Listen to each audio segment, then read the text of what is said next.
The first duty of government is to protect our rights. It's our job to maintain the proper role of government in what we were tasked to do. If you really want to doge, this is how you doge. You don't vote for bad legislation that expands government. Thank you. Now we're talking about taxpayer money, and we're talking about accountability. It is their money. This isn't a government program we're actually spending on. We're actually giving it back to the people of Idaho. There's other options for making our ballots more secure, such as using watermarks or putting holograms on the ballots. And I think that that's what we need to look at more, is trying to get back to what we used to be, where our churches and our families took care of each other instead of relying on the state. I asked the question rhetorically, if we gave them another $1 billion, they wouldn't be happy. Well, we've given them $2 more billion, and it's not enough. We need to start making Idaho first. We need to start making America first. The other states like Texas and Florida have enacted similar laws to address illegal immigration, both locally and in their communities. And Idaho has the right to protect itself when the federal government has failed to do that. COVID presented us with quite the enigma.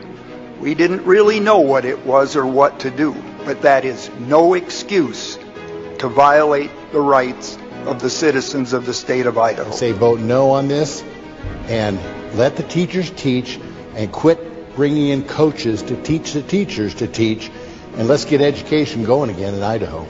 I don't know what's coming after this current administration for the feds, and we need this law because our federal laws on immigration have failed.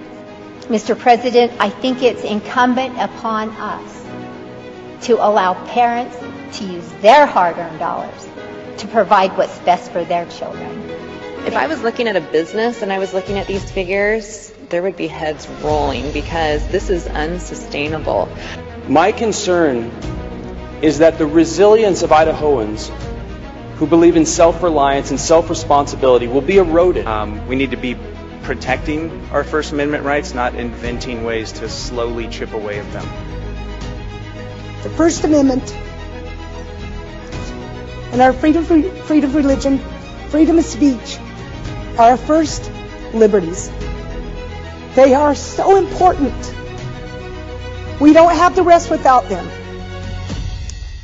Yeah, watch it. Come on, guys.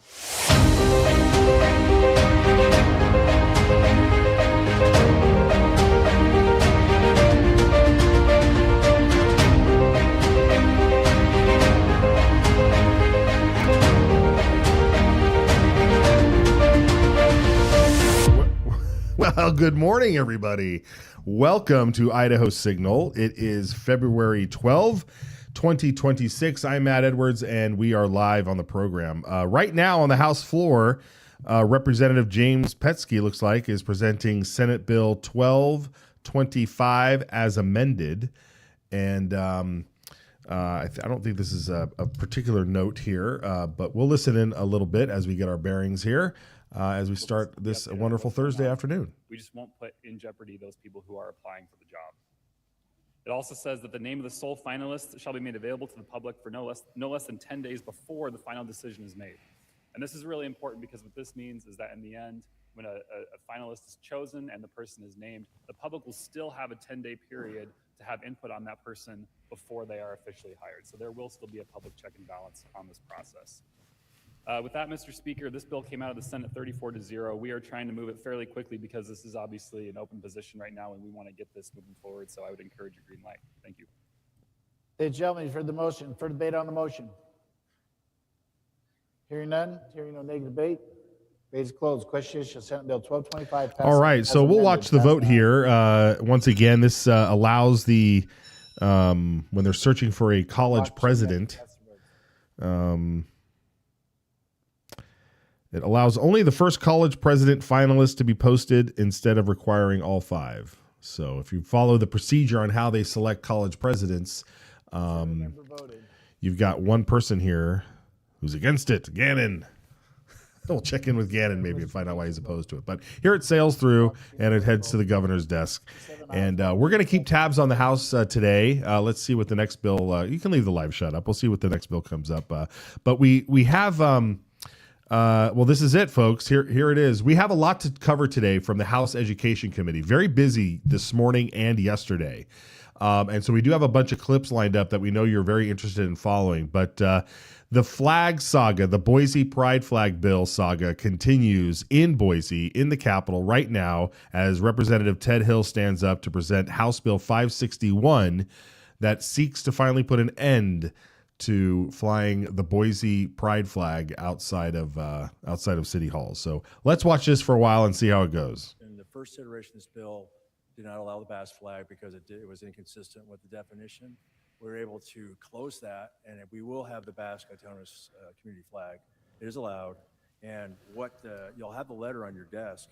It's a letter from the Legend Dakari, president of the Basque community, that he says it is used for all official acts in the Basque and Spain. So that's adequate. It fits the criteria. So the Basque flag is going to be allowed in this bill. The reason why I'm going to do the general order is a carve out for anything that is an advertisement, graduation pictures, and those type of things on city flagpoles that aren't religious, political, or ideological. They're great. That's fine. So the carve out there was a little extreme, and I think that's going to be fine. So all those flags will be fine. Banners, it's just they can't put up the ones that are. So it's going to be Christian flags or whatever. It's going to be or whatever inappropriate on the city. Remember, the reason is the city should not actually sanction any particular effort. So that is my objective, and it's sent to general orders. Unanimous consent has been requested to send House Bill 561 to general orders. Is there objection? Hearing none, so ordered. House Bill 561 will be placed on general orders. The House will now have before it House Bill 520. Good gentleman, 23. Mr. Speaker, I ask unanimous consent to dispense with reading of House Bill 520. Unanimous consent has been requested. Is there objection? Hearing none, gentleman has the floor. House Bill 520 is a update from House Bill 9 from last year from the Office of Administrative Hearings. It just lays out and standardizes the information that has to be provided by agencies to citizens and businesses who have the right to a contested case. Thank you, gentlemen. You've heard the motion. Is further debate on the motion? Hearing none. Hearing no negative. Gentleman, 26. Mr. Speaker, for debate, please. Gentleman has the floor. In a former life, I spent 20 years on a local planning and zoning commission. This is something that local entities have struggled with forever. This bill, my indigestion with this bill is it says you have to give written notice to people within a certain area. Case in point, we had an ordinance within I'm making it up, but a couple. All right, let's we'll dip out of this for a while as they do some of these more technical bills and get to what we wanted to get to today. But we'll keep tabs on that. It looks like the flag bill is going to general orders so they can reword some more things on this. This has been a saga, and we talked about this before. How this is a very hard thing to legislate, and in the end, you just got to elect the right people. Let's bring in Brian Allman here if he's ready. Brian, it's good to see you this morning. This real quick on this flag bill, sending it to general orders. I didn't quite catch exactly what he wanted to do. Maybe he didn't want to tip his hat on what they're going to do. Did I miss something in there? Was there something that he specifically wanted to address in general orders? What it sounded like to me is that he wanted to add in a carve out for flags or banners that advertise city events or graduations. You know how sometimes you go through a small town and they've got little banners with all their high school graduates on the flagpoles. That's been brought up in committee several times. And so it sounds like he's been talking to folks and wants to amend it to allow that. Because under the existing text of the bill, those would not be allowed because they're not the American flag, the state flag, the city flag, the military or tribal flags, university flags. He also said something about a letter from a representative of the Basque community. I didn't quite catch what that was about. So I don't know if they're going to make any carve-outs related to that, which was, of course, in the original draft of the bill earlier this year. Yeah, which I get it. If you carve it out for the Basque community, what about, native tribes and all sorts of other communities? That's the slippery slope you go down. I don't get it. It's so frustrating. And this is why it's frustrating to have government be involved in this situation, because yeah, it's get new leadership in your city. Well, but that's the problem. I think the people of Boise support so at least the majority of voters that turn out within the city of Boise support flying the pride flag. Yeah, And, that's it. do we as a state have an ability to say something? I mean, I think legally, yes. Cities are not autonomous entities. They're not sovereign. They're not like the relationship of states to the federal government, where states have certain rights that the federal government cannot infringe upon. Cities themselves are just subdivisions of the state. They were created by the state for the purposes of organizing people and, local government, handling services like, police departments, fire departments, etc. So it's not like, they can say, no, you don't have a right to tell us what flags we can't fly. Yes, the state does. And if the people of Idaho, through their elected representatives, disagree, then, they can make that change next May. That is what is going to make it happen, is voting these people out. I mean, that's it. Because look, you can, I mean, they can put bunting around the entire building. That's not a flag, right? That's not a flag on a flagpole. They can put those. Don't give Mayor McLean any more ideas. I mean, why not though? I mean, that's the whole point, is like, no matter what you try and do, she's just going, her and her ilk are just going to circumvent whatever it is you tell them. They have control of your city. Okay. You should, in fact, you know what? I'm going to flip my position on this. Let them fly it. Let them fly it in your face. Okay. They have flipped you. They own your city. The Alphabet Mafia owns your city. What are you going to do about it? Pride flags everywhere, right? Put them up and down the street. Do the crosswalks. Do the murals. Harvey Milk Boulevard, right up the Capitol. Like, just do it. I mean, this is if this is what's going to take for people to show up and vote. I've said this before. All you have to do is vote. In the entire human history, Brian, throughout entire human history, you don't like your regime, you don't like who's in charge, but you had to kill people for it. You had your sons and your daughters went to war. They raped and pillaged your village when they come in. All we have to do is vote. And if the city of Boise is truly fallen, if it's truly just a baby Portland, then so be it. That's what it is. But you folks out there don't give a damn. Obviously. The state can't solve it. Sorry, Brian. Take a slightly contrary view on that, just because Boise has a unique status as our capital city, as our largest city, as our economic center. 105 legislators, most of them don't live in Boise, yet they come here every year for the session. People come and work in Boise who live in the outskirts of the Treasure Valley in Eagle, Meridian, Kuna, even Nampa, Garden City. And so their only recourse as they drive through this city, as they walk through the city, as they have lunch here, as they do their work there, is not through the Boise Council, because I'm speaking for myself as somebody who lives in Eagle but often goes to work in Boise. We don't have a say except through our elected representatives, and my elected representatives look like they, obviously Ted Hill, the sponsor of the bill, he's one of my elected representatives, so he's acting on behalf of those who don't live in Boise. And yet, this is what people see. People fly into Boise. The president can fly into Boise. I know, Biden did. Don't think Trump has recently. And dignitaries and businessmen from all over the world come here. And what do we want them to see? How do we want to represent Idaho in this case? So, yeah, the people of Boise definitely need to get up and get out. Having worked on a campaign for a candidate for Boise City Council last fall, I definitely get the frustration of Republicans and conservatives who live there and don't bother to vote because they don't care about these issues or because they think their vote doesn't matter. I mean, there's a lot of people who are moving out of Boise because they think that their vote doesn't matter, that they don't have any control over property taxes and flags flying over City Hall and schools and all these things. So I don't know. I mean, it seems like the only solution is to write a line that says the pride flag is not allowed to be flown.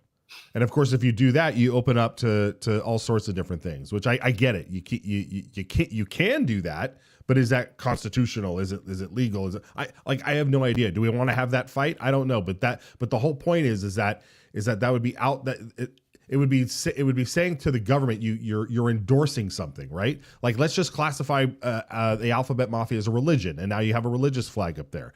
But this bill probably wouldn't have stopped a Christian flag up there, because that's another example that Ted Hill is using on the floor. So it's a giant cluster. and the only way out of it is for the people to vote, and it's going to take time. So you got to sit there and watch as this flag flies next to Old Glory, because your city is conquered. That's just what it is, folks. Sorry to take so much time on this, but it's so frustrating. It's so frustrating to see, and we just know that the heart of it is the voting population in Boise, and it is what it is. It is what it is. Yeah, as Trump has said. This isn't the battle we would have chosen, but this is apparently the battle we have to fight. That's right. Yeah. All right. Well, let's go to these other battles. Education Committee, Representative Dale Hawkins this morning, oy vey, presented a bill that is basically a cleanup bill. They ran a bill last year. I forget the number of it, but they ran a bill last year that left where they did some rewording. It was going back and forth, and they accidentally left in a line that made the bill very ambiguous. That school districts didn't know exactly what to do. And so what the bill said here was that, instruction on human sexuality, meaning sexual orientation and gender identity, does not belong in the schools. K through 12. Like, there doesn't need to be any instruction on those things, because they're, and I'll say it here, they're like, they're these sexual orientation. I mean, it has no business to being in school, sexual orientation. The alphabet because yeah, but I mean, people, some people are born that way. Some people choose to be that way. It's like, it doesn't need to be in school, right?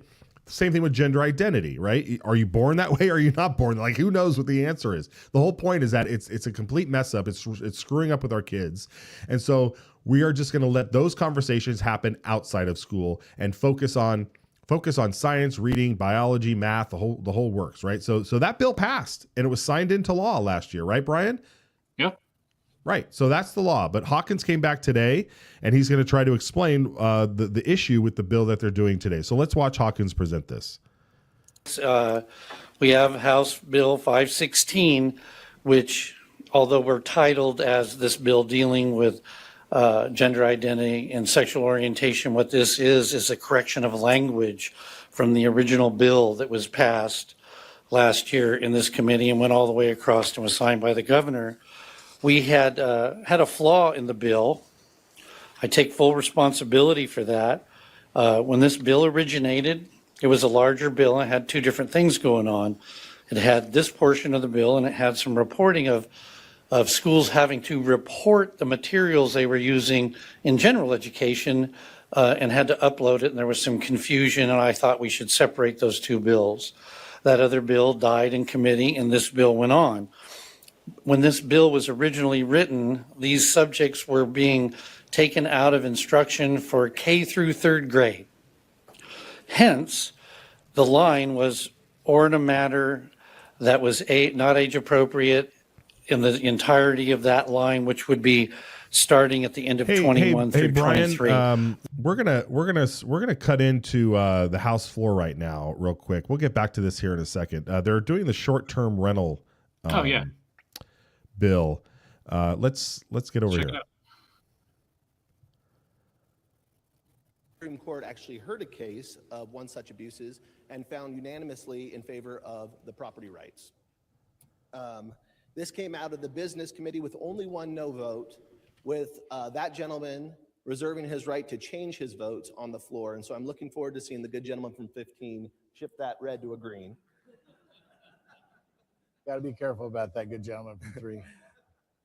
Thank you, Mr. Speaker. I ask for your green light to support private property rights. Thank you, gentlemen. For the motions, for debate on the motion, good lady 34. The gentleman from 3 yield to a question. Gentleman 3 yield. The gentleman yields. Gentleman yields.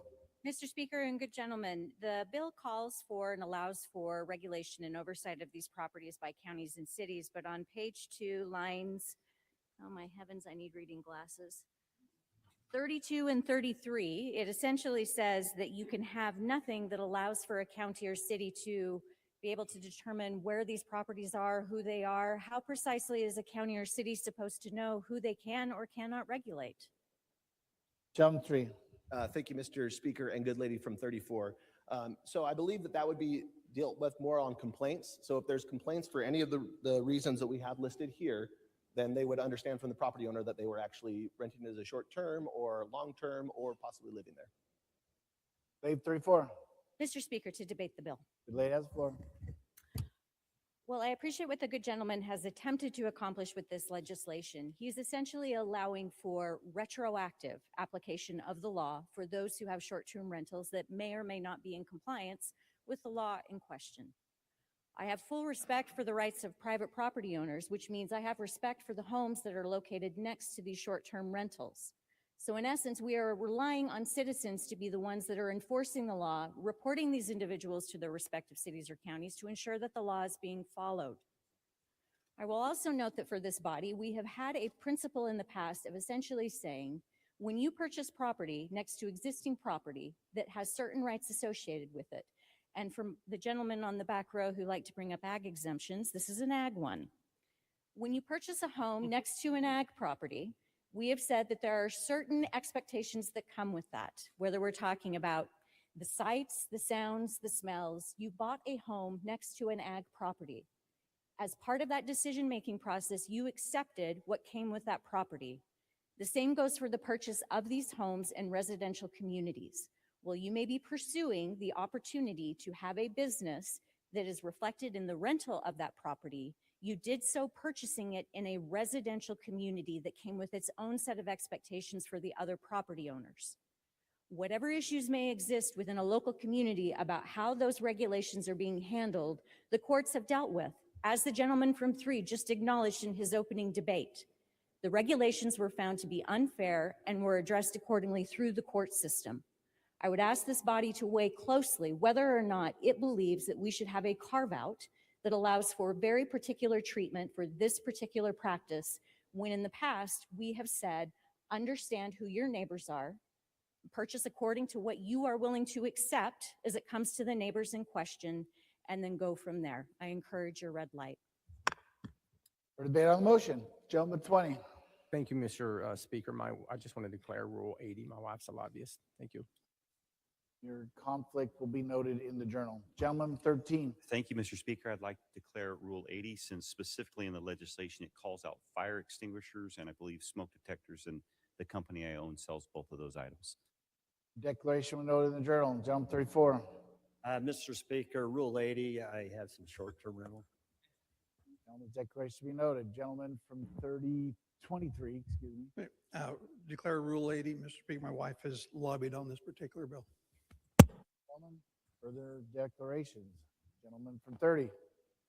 I'll join the party, Mr. Speaker. I'd like to declare a potential conflict of interest under Rule 80 as an owner of a short-term rental. Thank you. Gentleman 6. Thank you, Mr. Speaker. I'd like to declare Rule 80 as the owner of a short-term rental as well. Your declaration be noted. Gentleman 12. Thank you, Mr. Speaker. I'd like to declare Rule 80 as I also own that business that does fire alarms and fire extinguishers. Gentleman 27. Speaker, I'd like to declare Rule 80. I also own some short-term rentals. It's getting fun. Good lady from 18. Thank you, Mr. Speaker. Rule 80, ditto short-term rental owner. I'm going to be honest. I can't believe people rent from some of you guys. Gentleman 33. Mr. Speaker, to declare Rule of 80, I'm staying in a short-term rental. I was hoping you're going to debate the bill. And to lightly debate the bill. If All right, there you go. That's what I wanted to hear. Gentleman has the floor to debate the bill. I'd ask unanimous consent to refer to pending legislation, Mr. Speaker. Unanimous consent has been requested to refer to pending legislation. Is there objection? Hearing none, gentleman has the floor. Thank you, Mr. Speaker. Good body, this bill has been one of occasional sleepless nights for me. There are many communities who I represent who are deeply affected by this legislation. I was very grateful for the good work of our committee to bring this bill to the floor. And frankly, some of that public testimony and debate got me to my vote in committee. Since then, I have become aware of Senate Bill 1263, which also seeks to address this problem, and I think may reach a better compromise, especially based on some of the concerns that my good lady from District 34 has brought up. Mr. Speaker, a potential point of order. Yeah, point of order. I think legislation. My left eye doesn't work very well. Thank you. Gentleman from 13, would you like to state your point of order, please? Legislation was referred to, but not unanimous consent asked to refer to other legislation. Did I not? I thought I did, or did I not do that? I did think that, Mr. Speaker, yes. He did, and I did ask that. I was pretty sure. Now I think I'm going crazy, but I'm pretty sure we did that. I'm I still understand laughing about I all you understand why read. Rule 80 was so distracting that the It was. unanimous consent got lost. I think it was the humor that got us all off track. Okay. Good gentlemen, would you continue your debate, please? Mr. Speaker, it is my intent to still support this legislation, as I believe, as the good gentleman from District 3 mentioned, that this is seeking a compromise that still maintains some of those mechanisms for our cities and counties to deal with these particular properties and this property use. But it is also my hope that the stakeholders will gather together and discuss both of these bills and take the best parts from them and bring us back an even stronger solution. Thank you. Is further debate on the motion? Gentleman 28. Mr. Speaker, I rise to debate in favor of the bill. Gentleman has the floor. Mr. Speaker, this issue has been going on a long time, and I've got a friend who owns 3 rentals, short-term rentals in Pocatello. They just bought one a couple of years ago in Lava Hot Springs, and they've had considerable problems developing that. It's a 60-year-old home. It was quite a bit run down, and the cost for just installing the fire suppression system under the Lava Hot Springs regulation was over $50,000. The system itself was about 20, but they had to supply a second water system, dig up the city street, run a big line in, and installing the fire suppression system, they destroyed the radiant heat system in the ceiling of that house and had to install an entirely new HVAC system. They were also told that if they made this a long-term rental, none of these ordinances would apply. It was only if they were going to rent for 28 days or shorter.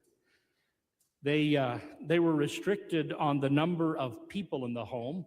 It's a 2,100 square foot home, which under their regulations would allow 12. But if they kept it down to only 10, they would not have to meet some additional restrictions on what they can do with that piece of property.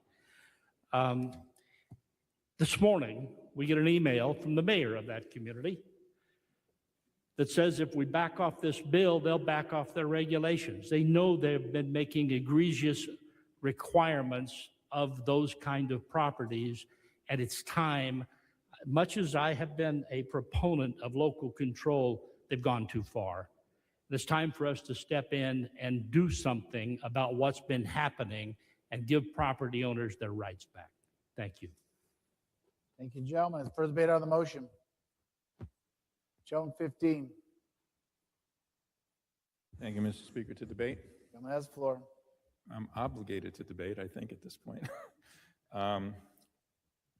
Look, this is probably one of them, to me at least, this is one of the most toughest bills to actually cast a vote on, because it presents a conflict between the valid rights of 2 different parties who are in conflict with each other.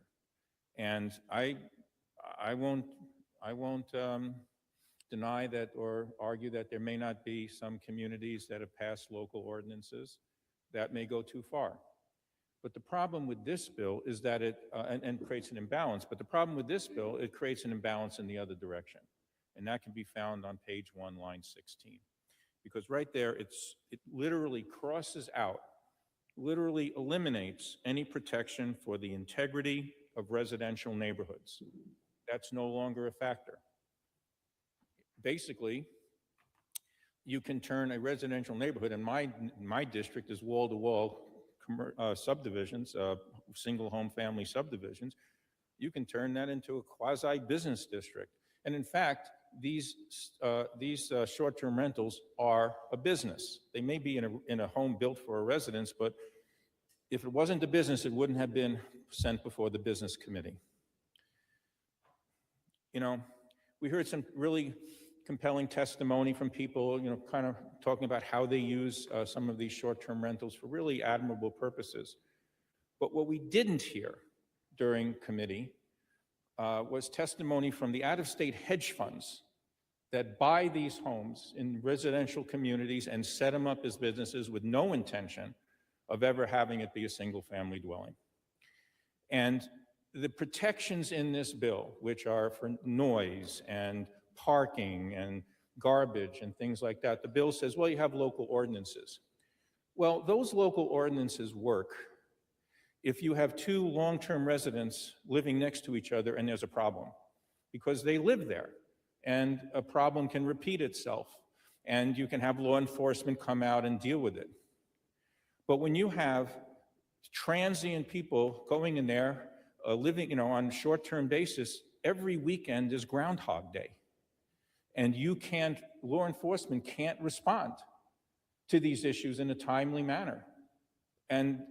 So it's a false sense of security that you can just count on local ordinances to deal with this. So while I think this is an issue that does need to be addressed, I think that this bill puts the thumb on the scale too much in the favor of someone who wants to turn their home into a business or to buy a home from out of state into a business at the expense of the tranquility and what the expectations are, as the good lady from 34 said, when they purchased their home in the middle of a residential subdivision. So perhaps if we had a version of this bill that separated and acknowledged the difference between resort communities and residential neighborhoods, then maybe we can come up with a better bill to deal with this issue. Thank you. For debate on the motion, gentleman 17. Thank you, Mr. Speaker. I was wondering if the gentleman from 28 would yield to a question. Gentleman from 28 yield to a question. I yield. Gentleman yields. Thank you, Mr. Speaker. I was wondering if the homeowners in your example utilize the takings process that's in place when a property owner believes that they have been denied the use of their property rights to such an extent that the property is not useless. It is not useful. Gentleman 28. Mr. Speaker, and gentleman from 17. I'm not aware of any process that they've used. They've simply tried to get along and manage their property to the best gain they have. Out of the 4 or 5 rentals that they have, their rental rate's about 95%. And this has been the most popular place that they rent in both communities. And it's been a good investment for them so far and will eventually become their forever home. For debate on the motion. To debate against the bill. Gentleman from 17 has the floor to debate. Thank you, Mr. Speaker. I just want to point out that there is a process when you believe your property has been taken because of a zoning regulation or some other ordinance, and you can ask for they call it a takings evaluation from the local government, and you can file a lawsuit over the situation if you're indeed being significant. Well, I don't know the legal term. I don't recall the legal term, but if you're substantially deprived of the use of your property. Thank you.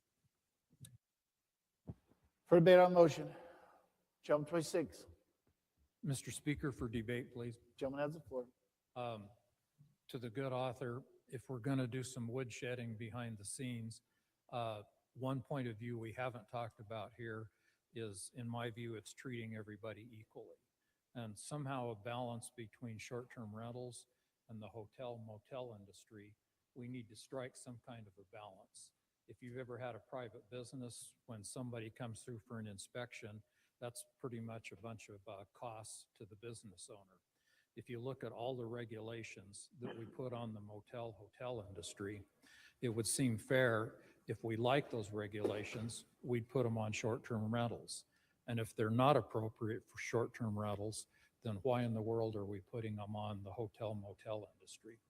Thank you. For the debate, gentleman 2. Thank you, Mr. Speaker. To debate. Gentleman has the floor. I'm confounded. We live in a nation that prides itself on private property ownership. And as long as man can remember, it's been the achievement to own land and do with it what I choose to do.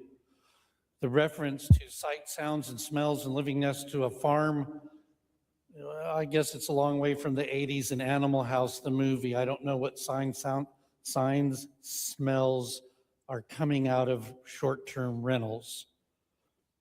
Or anyone who has a home that they've moved out of that they don't want to sell and that they've used it as a source of supplementary income. Since the beginning, men and women have sought to own land, and others have sought to control what they do on these other people's lands. Why don't we stop with the regulations? We've regulated ourselves to death. This is a simple issue of private property rights. Let people who own their land do what they would like. Further debate on the motion? Hearing none, gentlemen, three, care to close the debate? Thank you, Mr. Speaker, and thank you, good body, for the debate. A declaration of Rule 80 as well, as they were going around. I do have rental properties, including short-term rentals. Your declaration will be noted in the journal, good gentlemen. Continue to close. I think some of the debate obviously brought up some questions, and I'd like to address some of those. As the good gentleman from 28 mentioned, because they were over that 29-day threshold, they were required to do significant changes, and we're seeing that throughout the state, and that is not protecting property rights. The integrity loophole, to the good gentleman from 15, was what all the cities were essentially banning these on. That was what the use that they were using, and so that was the reason for the strikeout in the integrity there. This has been, again, debated for 3 years, and I understand that there is a competing bill over in the Senate, but my goal is to bring this bill forward because I believe that this bill is stronger in protection for property rights. I think also, to the good lady from 34, this legislation is needed so that we don't have to force our constituents to go to the court system every time there's abuse here. This is clarity for both the property owners as well as the municipalities to not bog down our court systems. And I understand the thought of, the neighbors, but I believe, like, we talk about local control a lot here. The localist control is that property owner. They should be the ones in control of their property. Thank you, Mr. Speaker, and I ask for your green light. Thank you, gentlemen. Debate is closed. Question additional House Bill 583 pass the House.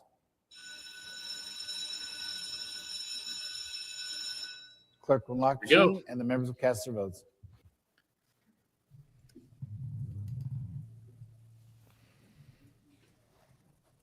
Well, there it is. Just a Has every member voted? few holdouts there, Brian, as we watch this short-term rental bill, House Bill 583, sail across with 54 aye and 16 nays.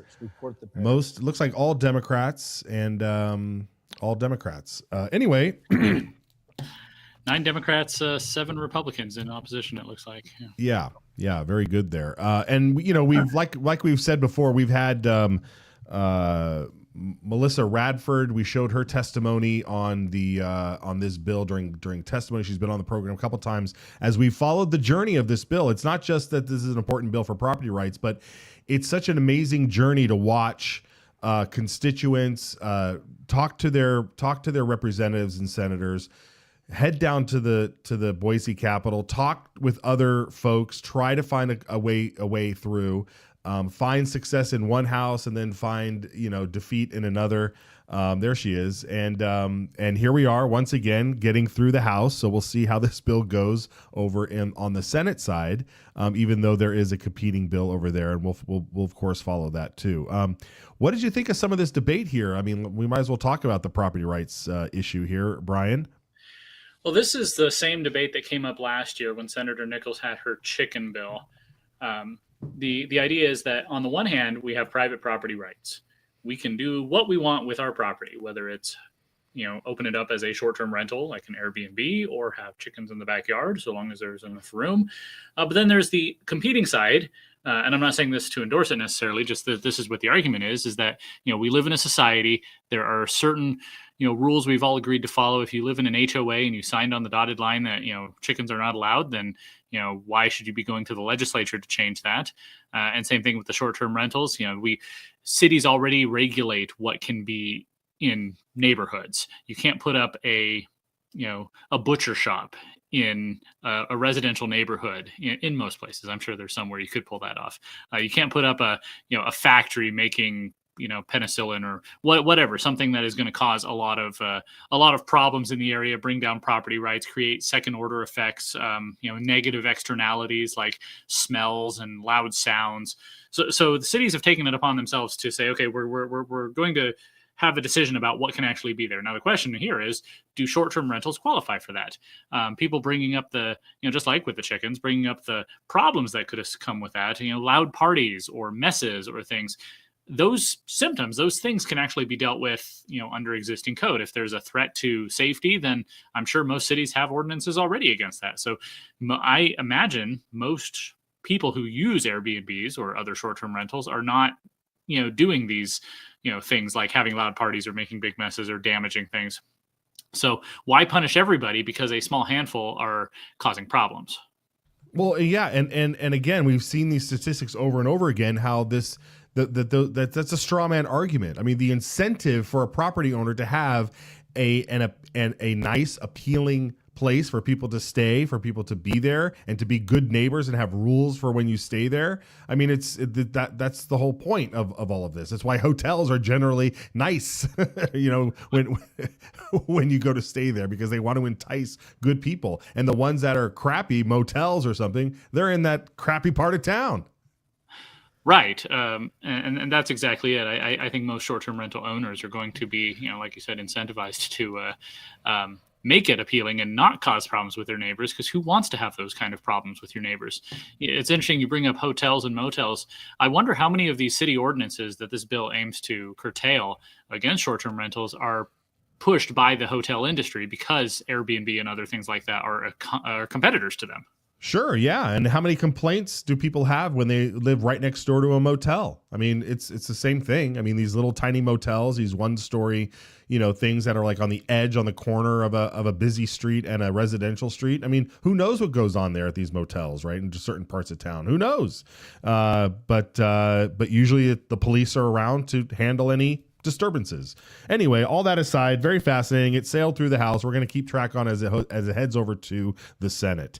Folks, we're going to take a break. We'll be back. We'll try and restart our conversation here with Representative Hawkins's bill, and he did a fantastic job bringing it all back home today on the floor on that bill too. But we'll take a break. We'll take a break. We'll come back and we'll check it out. We'll see you right back. It's our job to maintain the proper role of government and what we were tasked to do. Idaho is the dirt under your fingernails after an honest day's work. Idaho is the hug around your neck when your daughter spells her first word. Idaho is the written word of the law, steadfast and impartial, guarding liberty for all. Idaho is the family rifle passed down, a legacy of protection and the right to stand firm. Idaho is the echo of your own voice, unshaken and free, standing tall among a world silenced. Idaho is the home that's built to weather storms, not empty wallets.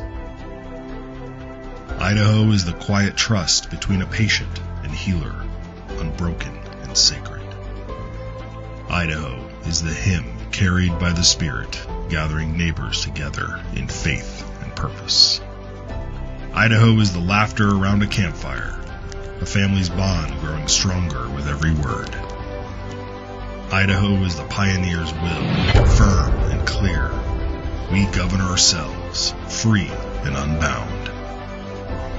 Idaho is what America was. Let's keep it that way. Ask your legislator to sign the Citizens Alliance of Idaho pledge to preserve our shared values. We ride together.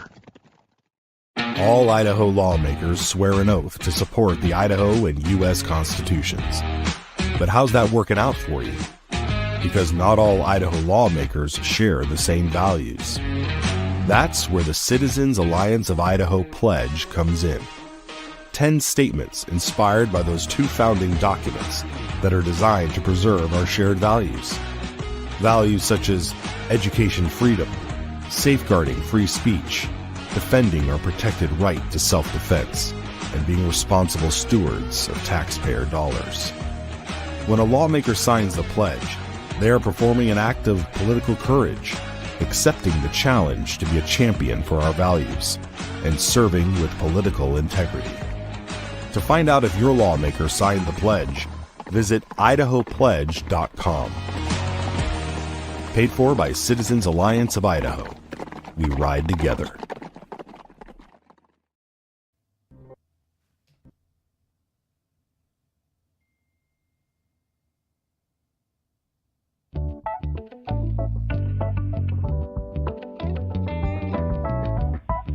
Hi, this is Rhonda from Emmett, and I'm actually listening to your recording for today because I wasn't listening live, but the portion on Phil McGrain and talking about people moving to Idaho, I guess because we're the red state, they're all coming, and the influx is registering Republicans, so we become more red. I don't know that that's always the case, because in a red state, the only way to get anywhere in politics is to join the Republicans. So I think we ought to be a little bit careful that everybody coming here is registering Republican, and try to figure out if they actually hold the values of the party platform, the values of Idaho. And it's easy to say you're red or Republican, and I think we do need to be cautious with that. Have a good day. Bye. Rhonda, you nailed it. You nailed it, honey. Thank you so much for that message, Rhonda. Thanks for calling in. Folks, if you want to call, 208-402-4915 is a message. Leave us your voicemail on any topic, and we'll play it on the air. That's great. And Rhonda, you know, I have to agree, and we know it too, because they actually say it out loud. We've seen op-eds in these trashy newspapers, these mainstream trashy newspapers, where they say, folks, if you're a Democrat, go register as a Republican, because it's the only way that your vote will count. Instead of selling better ideas on the other side of the party, they would rather just slip in and mess with the other party. Something's got to be done about it. I had an interesting conversation yesterday with somebody who holds a high position, high ranking, and influence within the Idaho state Republican Party, about, you know, just take the whole thing private. You know, I mean, there's no law that says that a private party has to do everything with the state's permission or to do anything, you know? So it was interesting to just bandy that about and see what that would look like, because that would put a big strain on the ability for Democrats to switch over and hide themselves so effectively. Hey, look, if you're a Democrat and you just want to get elected and you vote with Republicans, I don't care. Keep voting. Keep voting with Republicans. Vote. What we like to say here is, give us your vote or give us your seat. That is what we want to accomplish here. Okay, let's bring Brian Allman back in here.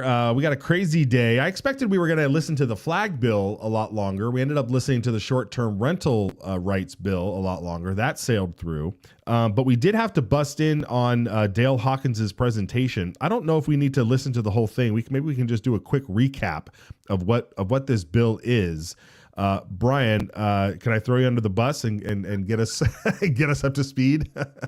So last year, Representative Hawkins had a bill that would say that you're not going to teach sexual orientation and gender identity to public school students. Originally, apparently, he had put it as just K through 3, and then somebody came in and said, well, why don't you just do it for everybody else? Because why should we start this in 4th grade? And that's a good point. And so he made it for K through 12. But apparently there were some leftover lines from the original version of the bill left in the text, and it's created, he says, some confusion. And so today's bill was not about necessarily this issue. It was just about cleaning up that code to remove the remnants of the original draft. However, that didn't stop, the Planned Parenthood lobbyist and several others from testifying against it because they don't like the whole idea of stopping instruction of sexual orientation and gender identity in schools, because of course that's how they get your children, to put it bluntly. Yeah, nice fine point on it. Yeah, let's listen to the Planned Parenthood argument here, because again, they're trying to rehash the bill from last year, which at any opportunity they can to try and keep a bill that has some unambiguous language in there that was left over. That means, because what that essentially means, Brian, is that like it's a little unforceable, right? Because it's like, well, we can't say, well, we don't really understand what this means because this language in here was left over and we don't really know what to do with it. The people who are against this being implemented like that status, because then they can just play dumb and allow things to continue. Let's listen to the Planned Parenthood lobbyist here. Chair and members of the committee, my name is Misty Deli Carpini Tolman, and I'm the Regional Political and Idaho State Director for Planned Parenthood Alliance Advocates. We are here in strong opposition to House Bill 516. House Bill 516 removes K-12's ability to teach age and developmentally appropriate sexual orientation and gender identity topics in schools, effectively erasing LGBTQ history or current events from educational lessons. For example, under this bill, a teacher could be barred from teaching about the previous U.S. Secretary of Transportation, Pete Buttigieg, or banned from discussing the impact of Harvey Milk or Alan Turing.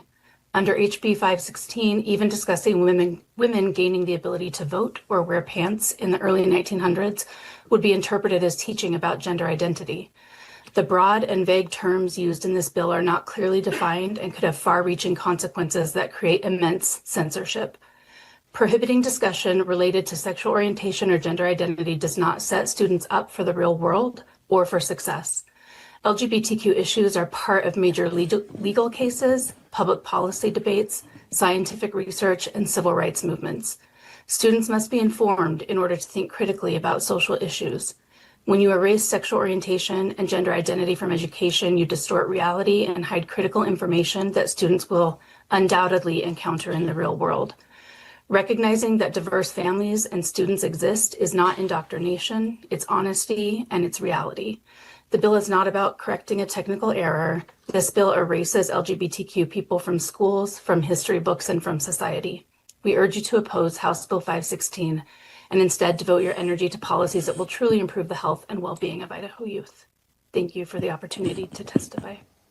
Okay, thank you.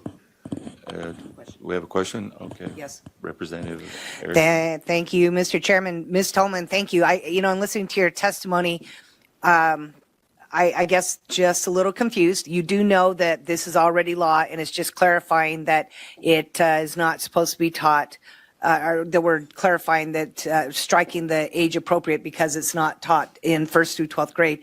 So I'm not looking for a long response. I'm just asking if you do realize this is clarifying that.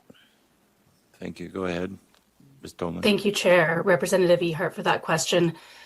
Because the wording is or age appropriate, rather than having that ability to be able to teach something that is age appropriate is being taken away entirely, treating a kindergartner the same as a senior in high school. Okay, thank you. Yeah, protecting kids, Brian, protecting kids from being we need to teach Harvey Milk in class, right?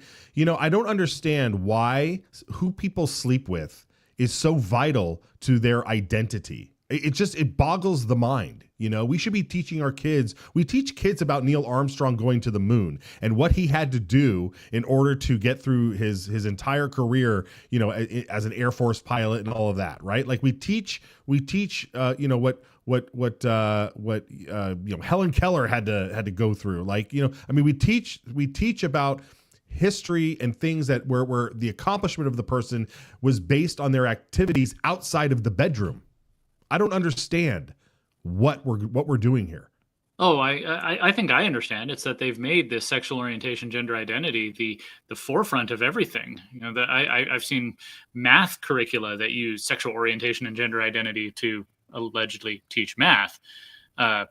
It really betrays their agenda in that they want to, when they say age appropriate, they believe teaching some pretty degenerate stuff to kindergartners is age appropriate because they're like I said earlier, they're trying to get your kids. It really is indoctrination, contrary to what the Planned Parenthood lobbyist said, and they want to make that the sole center of every story. You know, instead of reading about Harvey Milk and his actions with San Francisco politics and his assassination due to a conflict with somebody else who was involved in that, and his connections with Jim Jones, by the way, of the People's Temple and the whole Kool-Aid thing. All you need to know is that he was the first, homosexual, whatever. Same thing with Pete Buttigieg, his failure to really improve our transportation, his leaving the air traffic control system a mess, his, inability to respond to the East Palestine, derailment with all those chemical spills in Ohio. No, it's just about what a trailblazer he was because of, what he likes to do in the bedroom. It really is absurd, but it does speak to their worldview and what they're trying to push on our public school children. Yeah, no matter how much of an embarrassment Pete Buttigieg was, we all have to know that the most embarrassing transportation director in the world likes to sleep with men. Like that, if that's the accomplishment that you want for those folks, then whatever. Okay, we're running up against the bottom of the show here. I do want to play this clip here from Grace Howitt. I hope I got her name correctly. Over at the Idaho Family Public Policy Center, Idaho Family Policy Center. Let's listen to this clip. We'll see how much we can get through it. But she articulates a lot of this stuff very well. Members of the committee, my name is Grace Howitt, and I serve as a policy analyst at Idaho Family Policy Center. We support House Bill 516, and we thank the sponsor for bringing this bill forward. Schools should never undermine parents by usurping their God-given responsibility to raise their children according to their conscience and the Word of God. Unfortunately, many public schools provide instruction on sexual orientation and gender identity from a progressive or a secular perspective that misleads children. Believing that these matters should no longer be discussed in classrooms, the legislature passed House Bill 352 last year with the intention of limiting the prerogative of public schools employees to provide students radical gender instruction.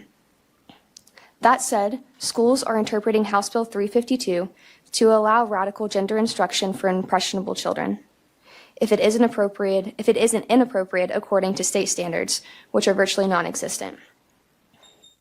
IFPC knows this because we filed public records requests with every Idaho public school district between August 12th and September 11th of last year. We found that only 4 Idaho school districts adopted policies outright prohibiting gender instruction in their schools. Even more concerningly, 35 school districts only prohibit radical gender instruction if it is inappropriate according to state standards. And to make matters worse, most school districts aren't even trying to follow the law. According to our report, 66 school districts did not have any policies that could be interpreted to comply with the requirements laid out in House Bill 352 at the start of this school year, months after the legal deadline for school districts to adopt the policies that comply. The shocking details of our findings are in a policy memorandum that the Secretary virtually distributed to the committee. And with that in mind, I ask you to ensure that children are not indoctrinated with unbiblical, radical gender instruction at school by voting to send House Bill 516 to the floor with the do pass recommendation. Okay, thank you. Is there any questions? Representative Pickett. Thank you, Mr. Chairman. Thank you, Ms. Hoat, for being here. I just wondered if you could say, or otherwise get us those 4 districts that adopted those policies.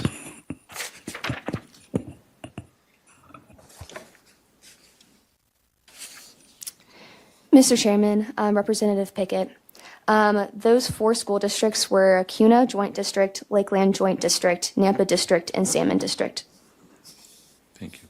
Any other questions? Representative Wasinski.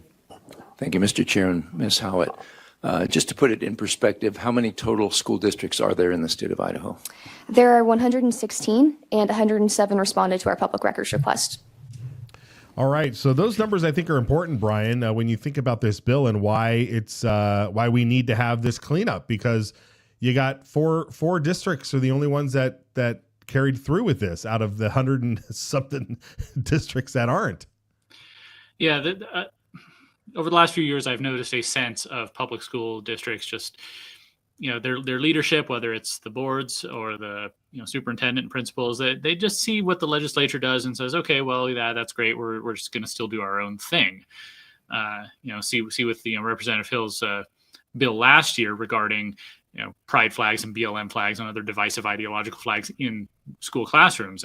I know he's expressed his frustration to me when local school districts around here, such as Boise, just completely ignore the legislature, which is why we need some teeth. We need some enforcement. We need to make sure that they're doing what the lawmakers of Idaho have told them that they can do. School districts are not autonomous, just like cities aren't. They're not their own things. They are subject to the laws of our state.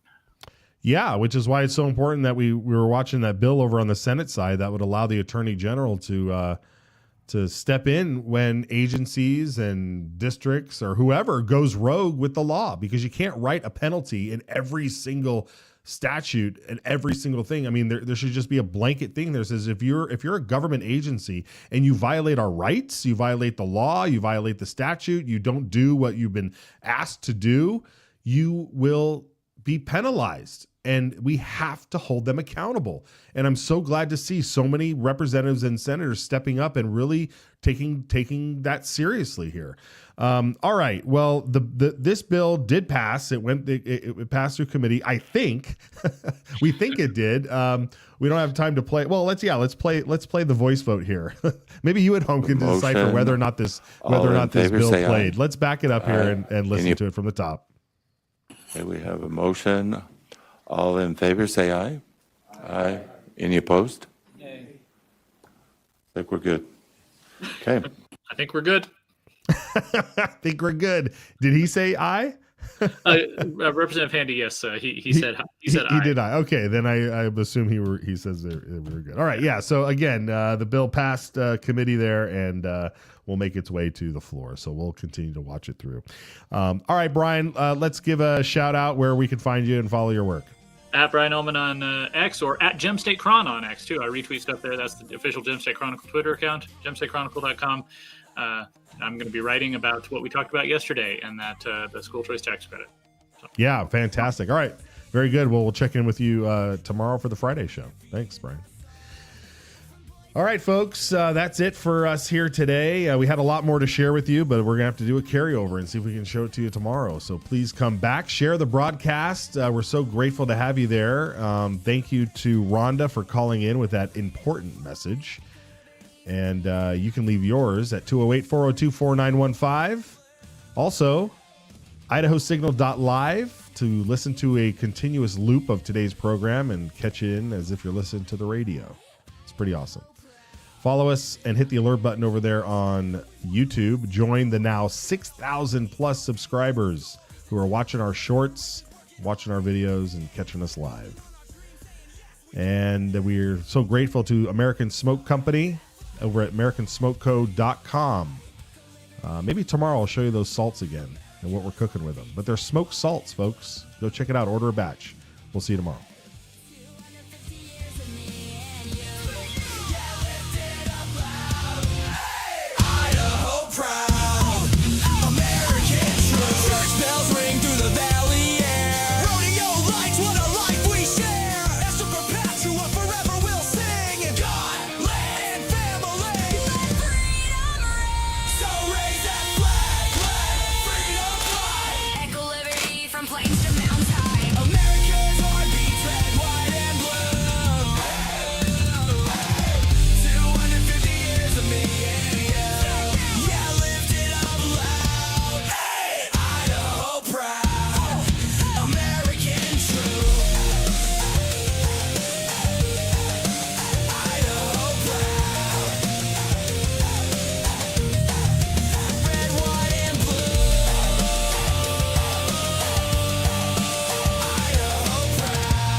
A stake in the ground that says we have a sovereign right to protect what's ours.